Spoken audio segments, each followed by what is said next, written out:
ಜಲಜ್ಯೇಷ್ಠನಿಭಾಕಾರಂ ಜಯಗದೀಶಪರಾಶ್ರಯಂ ಜಗತೀತಲವಿಖ್ಯಾತಂ ಜಗನ್ನಾಥ ಗುರುಂ ಭಜೆ. ವಿಶ್ವ plus TV ವಾಹಿನಿಯ ದಿವ್ಯ ದರ್ಶನ ಕಾರ್ಯಕ್ರಮಕ್ಕೆ ಸಮಸ್ತ ವೀಕ್ಷಕರನ್ನು ಸ್ವಾಗತಿಸ್ತಾ ಇದ್ದೇವೆ.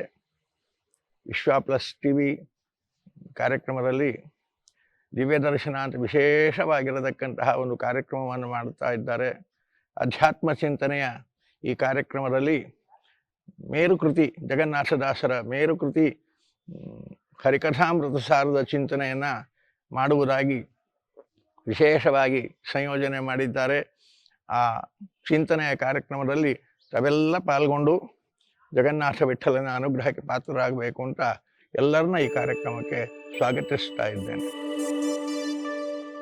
ಪಾದಮೌಲಿ ಪರ್ಯಂತಂ ಗುರುಣಾಂ ಆಕೃತಿಂ ಸ್ಮರೇತ್ ತೇನ ವಿಘ್ನಾಃ ಪ್ರಣಶ್ಯಂತಿ ಸಿದ್ಧ್ಯಂತಿ ಚ ಮನೋರಥಾಃ. ದುರ್ವಾದಿಧ್ವಾಂತರವಯೇ ವೈಷ್ಣವೇಂದ್ರೀವರೇಂದವೇ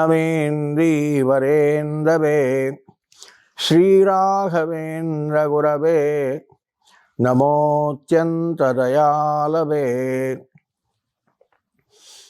ಜಲಜ್ಯೇಷ್ಠನಿಭಾಕಾರಂ ಜಗದೀಶಪರಾಶ್ರಯಂ ಜಗತೀತಲವಿಖ್ಯಾತಂ ಜಗನ್ನಾಥ ಗುರುಂ ಭಜೆ. ಹರಿಕಥಾಮೃತಸಾರ ಗುರುಗಳ ಕರುಣದಿಂದಾಪನಿತು ಪೇಳುವೆ ಪರಮ ಭಗವದ್ಭಕ್ತರಿದನಾದರದಿ ಕೇಳುವುದು. ಶ್ರೀರಮಣಿಕರ ಕಮಲ ಪೂಜಿತ ಚಾರು ಚರಣ ಸರೋಜ ಬ್ರಹ್ಮ ಸಮೀರ ವಾಣಿ ಫಣೀಂದ್ರ ವೀಂದ್ರ ಭವೇಂದ್ರ ಮುಖ ವಿನುತ ನೀರಜ ಭವಾಂಡೋದಯ ಸ್ಥಿತಿ ಕಾರಣನೆ ಕೈವಲ್ಯದಾಯಕ ನಾರಸಿಂಹನೆ ನಮಿಪೆ ಕರುಣಿ ಪುರ್ಯ ಮಗೆ ಮಂಗಲಬಾ. ಸ್ವಸ್ತ್ಯಸ್ತು. ಇಂದಿನಿಂದ ಹರಿಕಥಾಮೃತ ಸಾರದ ಚಿಂತನೆಯ ಕಾರ್ಯಕ್ರಮ ಪ್ರಾರಂಭವಾಗುತ್ತಾ ಇದೆ. ಹರಿಕಥಾಮೃತ ಸಾರ ಪ್ರವೇಶ ಮಾಡುವ ಮೊದಲು ಈ ಹರಿಕಥಾಮೃತ ಸಾರ ನಮಗೆ ಹೇಗೆ ದೊರೆಯಿತು, ಅದರ ಮಹತ್ವ ಏನು, ಅದನ್ನು ಸ್ವಲ್ಪ ನಾವು ತಿಳಿಯಬೇಕು. ಆ ಯಾವ ಗ್ರಂಥವನ್ನು ನಾವು ನೋಡ್ತೇವೋ ಆ ಗ್ರಂಥದ ಮಹತ್ವ ಏನು, ಯಾರು ರಚನೆ ಮಾಡಿದರು, ಏನು ಪ್ರಸಂಗದಲ್ಲಿ ರಚನೆ ಮಾಡಿದರು, ಅದರ ವೈಶಿಷ್ಟ್ಯ ಏನು, ಅದರ ಫಲ ಏನು, ಅದೆಲ್ಲ ಕಲ್ಪನೆ ಇದ್ದರೆ ಆ ಗ್ರಂಥದ ಬಗ್ಗೆ ವಿಶ್ವಾಸ ಮೂಡುತ್ತದೆ.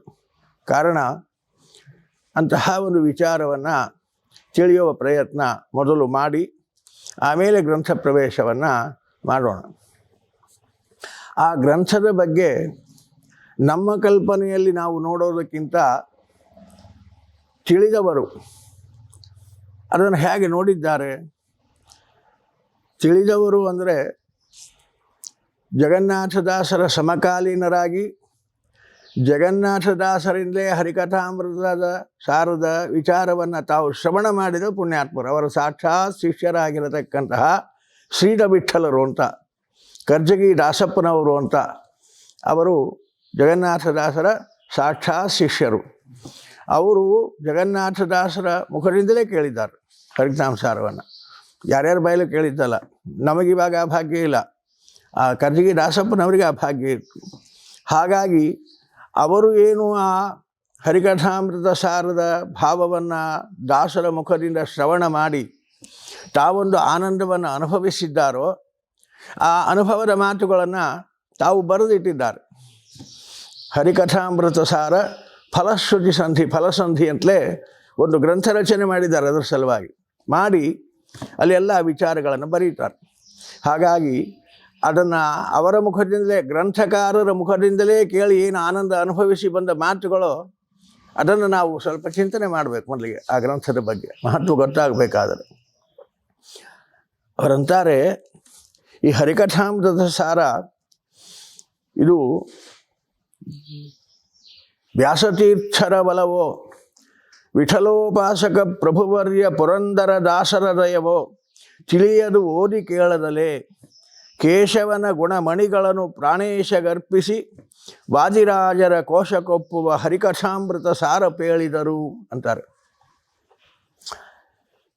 ಈ ಹರಿಕಥಾಮೃತ ಸಾರ ಕನ್ನಡದ ಪದ್ಯಗಳು, ಸ್ವಚ್ಛ ಕನ್ನಡದಲ್ಲಿ. ಆದರೆ ಕನ್ನಡದ ಪದ್ಯ ನನಗೆ ಕನ್ನಡ ಬರುತ್ತೆ, ನಾನು ಇದನ್ನು ಓದಿ ತಿಳ್ಕೊತೇನೆ ಅಂದರೆ ಅರ್ಥ ಆಗಲ್ಲ ಅಂತಾರೆ ಅವರು. ಒಂದು ರೀತಿಯಲ್ಲಿ ಕನ್ನಡ ಪದ್ಯ ಹೌದು ಅಂದರೆ ಹೌದು, ಅಲ್ಲ ಅಂದ್ರೆ ಅಲ್ಲ. ಸಂಸ್ಕೃತ ಭಾಷೆಯ ಪರಿಚಯ ಚೆನ್ನಾಗಿದ್ದರೆ ಈ ಪದ್ಯಗಳು ಚೆನ್ನಾಗಿ ಅರ್ಥ ಆಗ್ತವೆ.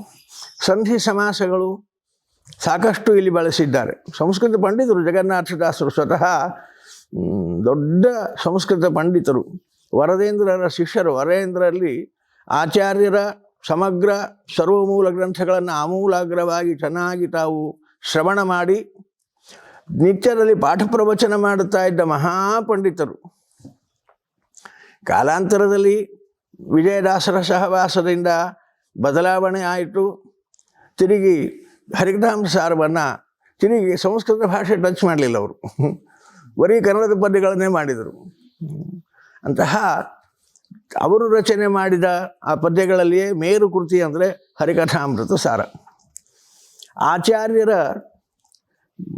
ಸರ್ವಮೂಲ ಗ್ರಂಥಗಳನ್ನು ಗುರುಗಳ ಸೇವೆ ಮಾಡಿ ವರದೇಂದ್ರರಿಂದ ತಾವೇನು ಶ್ರವಣ ಮಾಡಿದರೋ ಆ ಸಕಲ ಆಚಾರ್ಯರ ಸರ್ವಮೂಲ ಗ್ರಂಥಗಳ ಸಾರವನ್ನು ಹಿಡಿದಿಟ್ಟಿದ್ದಾರೆ ಇಲ್ಲಿ. ಎಲ್ಲ ಪ್ರಮೇಯಗಳು ಏಕತ್ರ ಸಿಗುವ ಒಂದು ಗ್ರಂಥ ಅಂದರೆ ಹರಿಕಥಾಮೃತ ಸಾರ. ಆಚಾರ್ಯರು ಬೇರೆ ಬೇರೆ ಗ್ರಂಥಗಳಲ್ಲಿ ಬೇರೆ ಬೇರೆ ಪ್ರಮೇಯಗಳನ್ನು ಹೇಳ್ತಾ ಹೋಗಿದ್ದಾರೆ. ಆ ಎಲ್ಲ ಪ್ರಮೇಯಗಳನ್ನು ಏಕತ್ರ ಸಂಗ್ರಹ ಮಾಡಿ ಕೊಡುವ ದೊಡ್ಡ ಸಾಹಸ ಮಾಡಿದವರು ಜಗನ್ನಾಥದಾಸರು. ಆಚಾರ್ಯರ ಸಮಗ್ರ ಸಿದ್ಧಾಂತದ ಪ್ರಮೇಯಗಳು ನಮಗೆ ಏಕತ್ರ ಸಿಗುವ ದೊಡ್ಡ ಗ್ರಂಥ ಅಂದರೆ ಇದನ್ನು ಹರಿಕಥಾಮೃತ ಸಾರ ಅಂತ ಕರೀತಾರೆ. ಆದ್ದರಿಂದಲೇ ಇದು ಕನ್ನಡದ ಸುಧಾ ಅಂತಲೇ ಪ್ರಸಿದ್ಧಿ. ಸಂಸ್ಕೃತದ ಸುಧಾ ಟೀಕಾರಾಯರು ಮಾಡಿದ್ದು, ಕನ್ನಡದ ಸುಧಾ ಅಂತಲೇ ಹರಿಕಥಾಮೃತ ಸಾರ ಲೋಕದಲ್ಲಿ ಪ್ರಸಿದ್ಧಿಯಾಗಿರತಕ್ಕಂಥದ್ದು. ಇಂತಹ ಹರಿಕಥಾಮೃತ ಸಾರ ವ್ಯಾಸತೀರ್ಥರ ಬಲವೋ ಅಂತಹ ದೊಡ್ಡವರ ಅನುಗ್ರಹದಿಂದ ಬಂದದ್ದು ಅಂತ. ವ್ಯಾಸತೀರ್ಥರ ಕಾಲ ಯಾವುದು, ಜಗನ್ನಾಥದಾಸರ ಕಾಲ ಯಾವುದು, ಪುರಂದರದಾಸರ ಕಾಲ ಯಾವುದು, ಅದಕ್ಕೂ ಇದಕ್ಕೂ ಏನು ಲಿಂಕ್, ನಮಗೆ ಲಿಂಕ್ ಹತ್ತಲ್ಲ. ಕಾಲ ತುಂಬ ದೂರ. ಆದರೆ ಅದಕ್ಕೊಂದು ಇತಿಹಾಸವನ್ನು ಹೇಳ್ತಾರೆ. ಪ್ರಾಚೀನ ಸಂಪ್ರದಾಯದಲ್ಲಿ ಬಂದು ಇತಿಹಾಸ. ವ್ಯಾಸತೀರ್ಥರು, ವಾದಿರಾಜರು, ಪುರಂದರದಾಸರು, ಕನಕದಾಸರು ಇವರೆಲ್ಲ ಸಮಕಾಲೀನರು, ಒಂದೇ ಕಾಲದಲ್ಲಿದ್ದವರು ಇವರೆಲ್ಲ ಜ್ಞಾನಿಗಳು. ಒಂದು ಸಲ ಚಕ್ರತೀರ್ಥದ ತುಂಗಭದ್ರಾ ನದಿ ತೀರದಲ್ಲಿ ವ್ಯಾಸತೀರ್ಥರು ಕೂತಿದ್ದಾರೆ, ಪುರಂದರದಾಸರು ಕೂತಿದ್ದಾರೆ, ವಾದಿರಾಜರು ಇದ್ದಾರೆ. 3 ಜನ ತತ್ವಚಿಂತನೆ ಮಾಡ್ತಾ ಕೂತಿದ್ದಾರೆ. ಆ ತತ್ವಚಿಂತನೆ ಮಾಡ್ತಾ ಕುಳಿತಾಗ ಆ ಚಿಂತನೆಯಲ್ಲಿ ಏನೋ ಸ್ವಲ್ಪ ನ್ಯೂನತೆ ಕಾಣ್ತಾ ಇದೆ ಅವರಿಗೆ. ಏನದು ಅಂದರೆ ಕಡೆಗೆ ಪುರಂದರದಾಸರು ಹೇಳ್ತಾರೆ, ಕನಕಪ್ಪ ಒಬ್ಬಾಟಿದ್ರೆ ಆ ನ್ಯೂನತೆ ತುಂಬುತ್ತಿದ್ದ. ಕನಕಪ್ಪ ಒಬ್ಬಾಟಿಲ್ಲ ಆತ. ಹಾಗಾದರೆ ಕನಕಪ್ಪನ ಕರೆಸಿದ್ರಾಯ್ತು, ಅವರನ್ನು ಯಾರಾದರೂ ಕರ್ಕೊಂಬರ್ಬೇಕಲ್ಲ. ನಮ್ಮ 3 ಮಂದಿಯಲ್ಲಿ ನಾವು 3 ಮಂದಿ ಯಾರು ಹೋಗಂಗಿಲ್ಲ, ಬೇರೆಯವರು ಯಾರು ನದಿ ತೀರದಲ್ಲಿ ಕಾಣ್ತಾ ಇಲ್ಲ. ಆತ ಬರದೆ ಆ ನ್ಯೂನತೆ ಹೋಗಲ್ಲ. ಏನು ಮಾಡಬೇಕು ಆಲೋಚನೆ ಮಾಡಿ ಅಲ್ಲಿ ಒಂದು ಹುಡುಗ ಕುರಿ ಮೇಯಿಸ್ತಾ ಇರ್ತಾನೆ. ಆ ಹುಡುಗನನ್ನು ಕರೀತಾರೆ ವ್ಯಾಸರಾಯರು. ಬಾ ಇಲ್ಲಿ, ನಿನಗೆ ಕನಕಪ್ಪ ಚೆನ್ನಾಗಿ ಪರಿಚಯ, ಅವನು ಕುರುಬರವನು, ಹಾಗಾಗಿ ನೀನು ಹೋಗಿ ಸ್ವಲ್ಪ ನಿಮ್ಮ ಓಣ್ಯಾಗ ಆ ಕನಕಪ್ಪನ ಕರ್ಕೊಂಬರ್ತೀಯಾ ಅಂತಾರೆ ವ್ಯಾಸರಾಯರು ಆ ಕುರಿ ಕಾಯುವ ಹುಡುಗನಿಗೆ. ಅವನಂದ, ಕರ್ಕೊಂಬರ್ತೇನೆ, ಚಿಂತೆ ಇಲ್ಲ, ಆದರೆ ನಾನು ಕುರಿ ಕಾಯವ್ರು ಯಾರು? ನಾನು ಬಂದದ್ದು ಕುರಿ ಕಾಯಲಿಕ್ಕೆ. ಆ ಕುರಿಗಳನ್ನೆಲ್ಲ ಇಲ್ಲೇ ನದಿ ದಂಡೆಗೆ ಬಿಟ್ಟು ನಾನು ಕರೀಲಿಕ್ಕೆ ಹೋಗಿಬಿಟ್ರೆ ಆ ಕುರಿ ಕಾಯವ್ರು ಯಾರು? ನನ್ನಿಂದ ಹೋಗ್ಲಿಕ್ಕೆ ಆಗಲ್ಲ ಅಂತಾರೆ. ಆಗ ವ್ಯಾಸರಾಯರು ಅಂತಾರೆ, ನಿನ್ನ ಕುರಿಗೆ ಏನಾಗಲಾರ್ದಂಗೆ ನಾವು ಕಾಯ್ತೇವೆ, ಕನಕಪ್ಪನ ಕರ್ಕೊಂಬ. ನೋಡ, ಆ ಕನಕಪ್ಪನಿಗೆ, ಆ ಕನಕದಾಸರಿಗೆ ಅವರು ಕೊಡುವ ಒಂದು ಮಹತ್ವ ಆಶ್ಚರ್ಯಕರವಾದದ್ದು. ಕನಕಪ್ಪ ಇರಬೇಕು. ಅಲ್ಲಿ ತನಕ ಪೂರ್ಣ ಆಗಲ್ಲ ಸಭೆ, ಎಲ್ಲರೂ ಜ್ಞಾನಿಗಳು, ಅವನೊಬ್ಬ ಇಲ್ಲ. ಹಾಗಾಗಿ ಕನಕಪ್ಪನ ಕರ್ಕೊಂಬ, ನಾವು ಕುರಿ ಕಾಯ್ತೇವೆ, ಏನು ಚಿಂತೆ ಮಾಡಬೇಡ, ಹೋಗು. ಸರಿ ಅಂದ. ಆದರೂ ಅವನಿಗೇನೋ ಹೋಗ್ಲಿ ಸಂಕೋಚ. ಕಡೆಗೆ ವ್ಯಾಸರಾಯರಂದರು, ನೋಡಪ್ಪ, ನೀನು ಕನಕಪ್ಪನ ಕರ್ಕೊಂಬಂದರೆ ನಿನ್ನ ಕೇಳಿದ್ದು ಕೊಡ್ತೇವೆ. ಹೀಗೊಂದು ಆಸೆ ತೋರಿಸಿದ್ರು, ನೀನು ಕೇಳಿದ್ದು ಕೊಡ್ತೇವೆ. ಹೀಗೊಂದು ಆಸೆಗಾದರೂ ಹುಡುಗ ಹೋಗ್ತಾನೇನೋ ಅಂತ, ನೀನು ಕೇಳಿದ್ದು ಕೊಡ್ತೇವೆ, ಹೋಗಿ ಕನಕಪ್ಪನ ಕರ್ಕೊಂಬ. ಅವನಿಗೇನು ಆಸೆ ಇದ್ದಿಲ್ಲ, ಆದರೂ ಆಗಲಿ ಹಾಗಾದರೆ ಕರ್ಕೊಂಬರ್ತೇನೆ, ಕುರಿ ಬಗ್ಗೆ ಜಾಗೃತಿ ಅಂತ ವ್ಯಾಸರಾಯರಿಗೆ ಹೇಳ್ತಾನೆ ಅವನು. ಕುರಿ ಬಗ್ಗೆ ಜಾಗೃತಿ, ನಾನು ಹೋಗಿ ಬರ್ತೇನೆ ಅಂತ ಹೋಗಿ ಕನಕಪ್ಪನ ಕರ್ಕೊಂಬರ್ತಾನೆ ಅವನು. ಕರ್ಕೊಂಬರುವಾಗ ಕನಕದಾಸರಿಗೆ ಗೊತ್ತು ಇದೆಲ್ಲ. ಮಹಾಜ್ಞಾನಿಗಳು ಆ ಹುಡುಗನ ಕೇಳ್ತಾರೆ, ಅಪ್ಪ ಅಲ್ಲಿ ಯಾರ್ಯಾರು ಇದ್ರು, ನನ್ನ ಕರ್ಕೊಂಬ ಅಂತ ಹೇಳಿದ್ರಲ್ಲ, ಯಾರ್ಯಾರು ಇದ್ರಲ್ಲಿ, ಯಾರು ಕರ್ಕೊಂಬ ಅಂದರು. ಅವ್ರು ಯಾರೋ ಹೆಸರು ಆ ಹುಡುಗನಿಗೇನು ಗೊತ್ತು.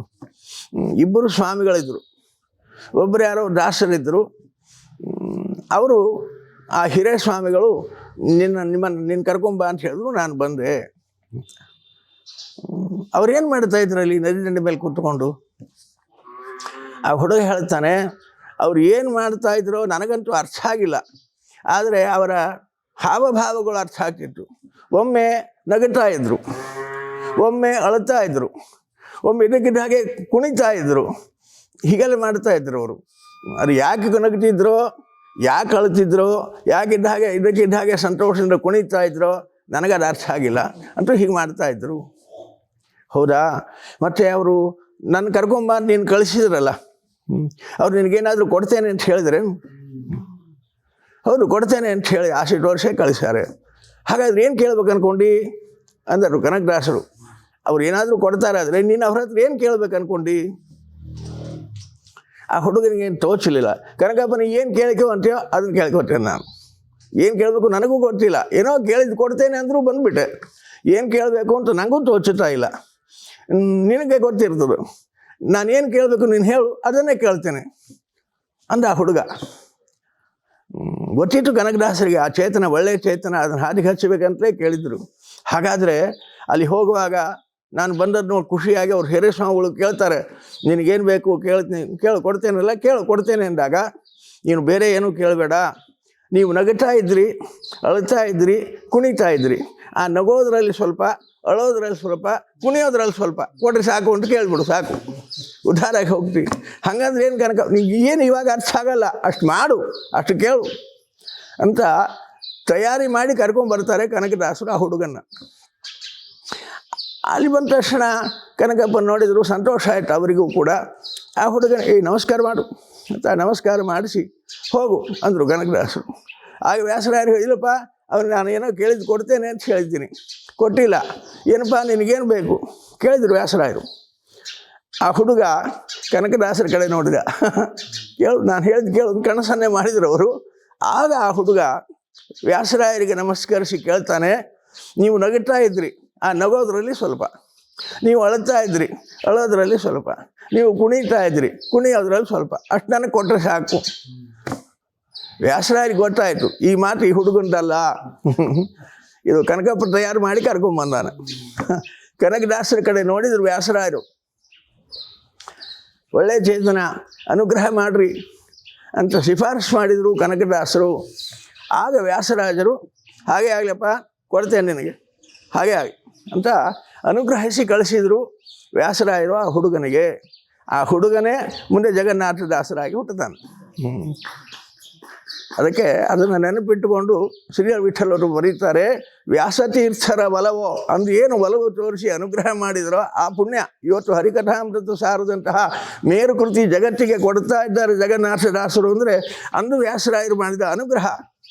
ಮತ್ತು ಜೊತೆಯಲ್ಲಿರತಕ್ಕಂತಹ ವಿಠಲೋಪಾಸಕ ಪ್ರಭುವರ್ಯ ಪುರಂದರ ದಾಸರ ದಯವೋ, ಅದು ಆ 3 ಜನ ಅನುಗ್ರಹ ಮಾಡಿದರು. ಆದ್ದರಿಂದ ಅವರು ಗ್ರಂಥ ರಚನೆ ಮಾಡಿದರಲ್ಲಿ ಹರಿಕಥಾಮೃತ ಎಂಥದ್ದು, ವಾದಿರಾಜರ ಕೋಶಗೊಪ್ಪುವ ಹರಿಕಥಾಮೃತ ಸಾರ ಪೇಳಿದರು. ವಾದಿರಾಜರು ಅನುಗ್ರಹ ಮಾಡಿದ್ದಾರೆ. ಆದ್ದರಿಂದ ವಾದಿರಾಜರ ಕೃತಿಗಳಂದರೆ ಅಸಾಮಾನ್ಯ ಕೃತಿಗಳು. ಅಂತಹ ಅದಕ್ಕೆ ಸರಿದೂಗುವಂತಹ ಗ್ರಂಥ ಈ ಹರಿಕಥಾಮೃತ ಸಾರ. ಅವರ ಅನುಗ್ರಹದಿಂದ ಮಾತ್ರ ರಚನೆ ಮಾಡಲಿಕ್ಕೆ ಸಾಧ್ಯವೇ ಹೊರತು ಇಲ್ಲ ಅಂದ್ರೆ ಇಲ್ಲ. ಕಾರಣ ಈ ಗ್ರಂಥ ರಚನೆ ಆದದ್ದು ಇವರ ಅನುಗ್ರಹದಿಂದ. ಅದರಿಂದಲೇ ಜಗನ್ನಾಥದಾಸರು ಆದ ಮೇಲೆ ಅವರು ಸಂಕೀರ್ತನೆ ಮಾಡುವಾಗ ಈ ದಾಸರಾದ ಮೇಲೆ ಕೂಡ ಅವರು ಭಗವಂತನಲ್ಲಿ ಇದನ್ನೇ ಕೇಳಿಕೊತಾರೆ. ಅವರು ಅಂತಾರೆ, ನಗುವರೋ ರೋದಿಸುವರೋ ನಾಟ್ಯವಾಡುವರೋ ರಂಗ ನಿನ್ನ ಕೊಂಡಾಡುವ ಮಂಗಲಾತ್ಮರ ಸಂಘ ಸುಖ ಬಿಟ್ಟು ಕಾಯೋ ಕರುಣಾಸಾಗರ ಅಂತ ಹಿಂದಿನ ಜನ್ಮದಲ್ಲಿ ತಿಳಿಯದೇ ಕೇಳಿದ್ದೆ. ನಗೋದ್ರಲ್ಲಿ ಸ್ವಲ್ಪ, ಅಳೋದ್ರಲ್ಲಿ ಸ್ವಲ್ಪ, ಕುಣಿಯೋದ್ರಲ್ಲಿ ಸ್ವಲ್ಪ ಕೊಡ್ರಿ ಅಂತ. ಈಗ ಅದರ ಅರ್ಥ ಆಗ್ಯದ ನನಗೆ. ಅವತ್ತು ಕನಕಪ್ಪ ಹೇಳ್ದೆ, ಈಗ ಅರ್ಥ ಆಗಲ್ಲ, ಮುಂದೆ ಅರ್ಥ ಆಗ್ತದಂತ. ಅದು ಈ ಜನ್ಮದಲ್ಲಿ ನನಗೆ ಅರ್ಥ ಆಗ್ಯದ. ಅದರಿಂದ ಇನ್ನು ಮುಂದೆ ಜನ್ಮ ಅಂತಿದ್ರೆ ಆ ಮುಂದಿನ ಜನ್ಮದಲ್ಲಿಯೂ ಕೂಡ ಇಂತಹ ನಗುವರೋ ರೋಧಿಸುವರೋ ನಾಟ್ಯ ಇಂಥವರ ಸಹವಾಸ ನನಗೆ ಜನ್ಮಕ್ಕೆ ಇರುವಂತೆ ಅನುಗ್ರಹ ಮಾಡೋದು ಭಗವಂತನಲ್ಲಿ. ರಂಗ ನಿನ್ನ ಕೊಂಡಾಡುವ ಮಂಗಲಾತ್ಮರ ಸಂಘ ಸುಖ ಬಿಟ್ಟು ಕಾಯೋ ಅಂತ ಜಗನ್ನಾಥದಾಸರು ಅದನ್ನೇ ಪ್ರಾರ್ಥನೆ ಮಾಡಿಕೊಡ್ತಾರೆ. ಕಾರಣ ಹರಿಕಥಾಮೃತ ಸಾರ ರಚನೆ ಜಗನ್ನಾಥದಾಸರು ಮಾಡಿದ್ದಾರೆ ಅಂದರೆ ದೊಡ್ಡವರ ಅನುಗ್ರಹ ಕೃಪಾಕಟಾಕ್ಷದಿಂದ ಅವರ ತಪಸ್ಸಿನ ಬಲದ ಹಿನ್ನೆಲೆ ಈ ಗ್ರಂಥಕ್ಕುಂಟು. ವಾದಿರಾಜರು, ವ್ಯಾಸರಾಜರು, ಪುರಂದರದಾಸರಂತಹ ಮಹಾಜ್ಞಾನಿಗಳು ಅವರಿಗೆ ಹರಸಿದ್ದಾರೆ. ಕಾರಣ ಅವರ ಹರಕೆಯಂತೆ ಅದ್ಭುತವಾಗಿರತಕ್ಕಂತಹ ಈ ಕೃತಿ ರಚಿಸಲ್ಪಟ್ಟಿದೆ ಅನ್ನತಕ್ಕಂತಹ ಕೃತಿಯ ಹಿನ್ನೆಲೆಯನ್ನು ಶ್ರೀರ ವಿಠಲರು ನಮಗೆ ಫಲಸ್ತುತಿ ಸಂಧಿಯಲ್ಲಿ ತಿಳಿಸಿಕೊಡ್ತಾರೆ. ಇದು ಒಂದು ಭಾಗ. ಇನ್ನೂ ವಿಶೇಷವಾದ ಚಿಂತನೆಯನ್ನು ಈ ಪದ್ಯದಲ್ಲಿ ಮಾಡೋದಿದೆ. ನಾಳಿನ ಸಂದರ್ಭದಲ್ಲಿ ಮತ್ತೆ ಈ ಚಿಂತನೆಯನ್ನು ಮುಂದುವರಿಸೋಣ. ಮಧ್ವೇಶಾರ್ಪಣಮಸ್ತು.